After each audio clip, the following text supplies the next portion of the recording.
Jen's Movie Rehab. This is where we assign Miss What's-Her-Name a movie to watch over the weekend, because before she came to Kick, she had seen very few, if any, movies. And so anytime someone would make a movie reference, I just wouldn't know what they were talking about. Just stand there picking her nose. Well, what else was I supposed to do? Yeah, I know. So what we do is we assign her a movie to watch over the weekend, or like this weekend, maybe 2 movies. And then she goes home and watches it and comes back and tells us what she thought about it on Monday. So what am I watching this weekend? So unbelievably, we found out that MGM Studios, Amazon Studios, have not picked a James Bond character yet. Okay. And we started talking about this the other day, and Jen has never seen a James Bond movie. Not a one. How is that possible? It was pretty easy. I don't know, how many are there? Bond, James Bond, all these references. Shake and Not Stirred. Yeah, I know you know that all part, that. Okay, yeah. there are a lot of movies. In case, let's just go back and give you the whole history. Okay. He's a fictional character created by British novelist Ian Fleming in 1953. Cool. Yeah, it's about a British secret agent, worked for MI6 under the codename 007. He's been portrayed on and filmed on 27 productions. Wow. By 7 different actors, including Sean Connery, David Niven, George Lazenby, Roger Moore, Timothy Dalton, Pierce Brosnan, and Daniel Craig. There's arguments about which one was the better one, but we thought we would give you the 2, what are recognized as the 2 biggest James Bond movies. Okay. The first one is Goldfinger, which is out of 1964. It was the 3rd James Bond movie, and it starred Sean Connery. The plot has Bond investigating the gold magnate Auric Goldfinger, who plans to irradiate the United States bullion depository at Fort Knox with a dirty bomb.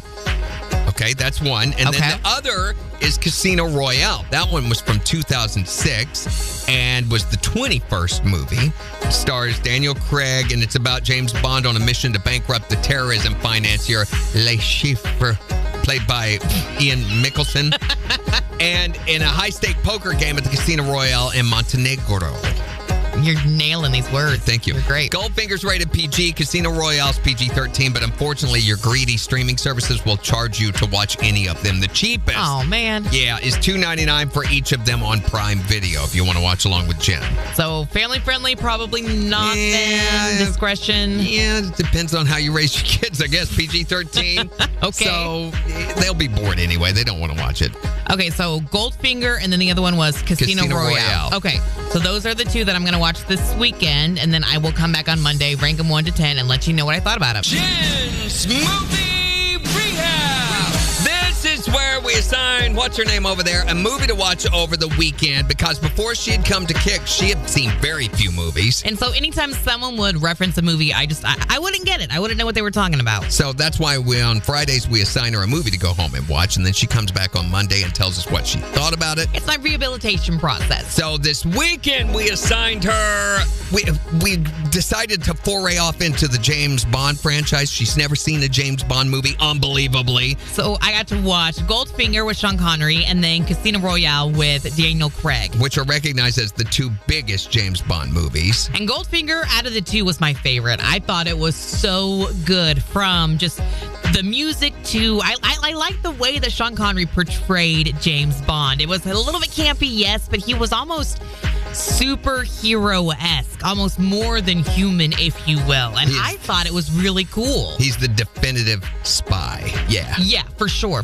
I thought the movie was really well, paced. I thought it was interesting. I thought Goldfinger, I thought maybe he was going to be a little bit hokey at first because he was just this gold-obsessed guy, but I thought it was actually a really well-done story. So I loved Goldfinger. That's a 9 out of 10, hands down. Really? Yeah. Wow. For sure. Okay, now the alternate was the Daniel Craig version of James Bond with Casino Royale, which I think is the exact opposite end of the spectrum. Because he's a much more human kind of James Bond, I felt like, than the Sean Connery version of James Bond.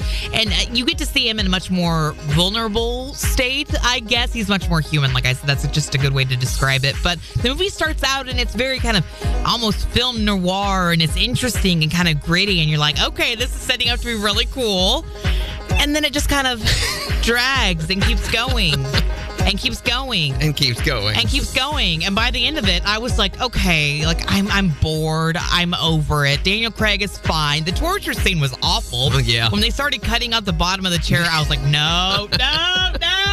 And that was, that just still makes my skin crawl just thinking about it. But man, I really wanted to like this one. It bored me. It really did. So on a scale of 1 to 10, I'm going to give this one a 6.5. Whoa. I know it received awards and accolades and all these things, and I sort of just didn't like it. It just didn't click with me. I think if you'd seen the entire franchise with Daniel Craig, you might like it better than the Sean Connery franchise overall. But maybe. I get it from the story like that. But you were mentioning the differences or the homages to the Sean Connery James Bond in the Daniel Craig movie. I loved how in the first movie you hear the iconic shaken not stirred when he gets his martini, and then that was in the Sean Connery version, and then in the Daniel Craig version they ask how he wants his martini. He's like, I don't care, shaken stirred whenever, So I thought that was a really cool way to kind of pay homage to Sean Connery. So there you go for the James Bond franchise. Now you can go watch the rest of them if you want to. Not really, no. We'll have another movie assignment for Jen this Friday. For Jen's Movie Rehab.